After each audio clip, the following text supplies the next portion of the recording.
વલસાડ જિલ્લાના ઉમરગામ તાલુકા પંચાયતનું વર્ષ 2025-26 અને 2026-27નું બજેટ સર્વાનુમતે મંજૂર કરવામાં આવ્યું હતું. તાલુકા પંચાયત પ્રમુખ લલિતાબેનની અધ્યક્ષતામાં મળેલી સામાન્ય સભા આજે બજેટ રજૂ કરવામાં આવ્યું હતું. 189 કરોડનું બજેટ કોઈપણ જાતના વિરોધ વગર મંજૂર થયું હતું. ઉમરગામ તાલુકા પંચાયતમાં માર્ચ મહિનામાં સત્તાધારીઓનો કાર્યકાળ પૂરો થવા જઈ રહ્યો છે, ત્યારે આજે યોજાયેલી અંતિમ સામાન્ય સભામાં બજેટને બહાલી આપવામાં આવી હતી. ઉમરગામ તાલુકા પંચાયત પર સંપૂર્ણ ભાજપની સત્તા હોય, હાલ બજેટ મંજૂર થયા બાદ કોઈ પણ જાતનો ઉત્સાહ જોવા મળ્યો ન હતો. ઉમરગામ તાલુકા પંચાયતનું સને 2025-26 અને આગામી નાણાકીય વર્ષ 26-27નું બજેટની મંજૂરી આજે બહાલી અર્થે સામાન્ય સભા બોલાવવામાં આવેલી હતી, જે અંતર્ગત આપણે ઉમરગામ તાલુકા પંચાયતનું અંદાજપત્રને મંજૂર કરીએ છીએ.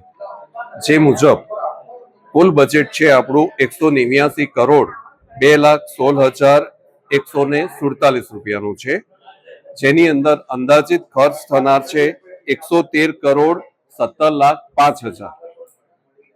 અંદાજિત પુરાંત બજેટ જે છે આપણું તે 75 કરોડ 85,11,147 રૂપિયાનું છે. વર્ષ દરમિયાન અંદાજિત આપણી આવક જે છે આવક જે છે 128 કરોડ 58,26,000 નું છે.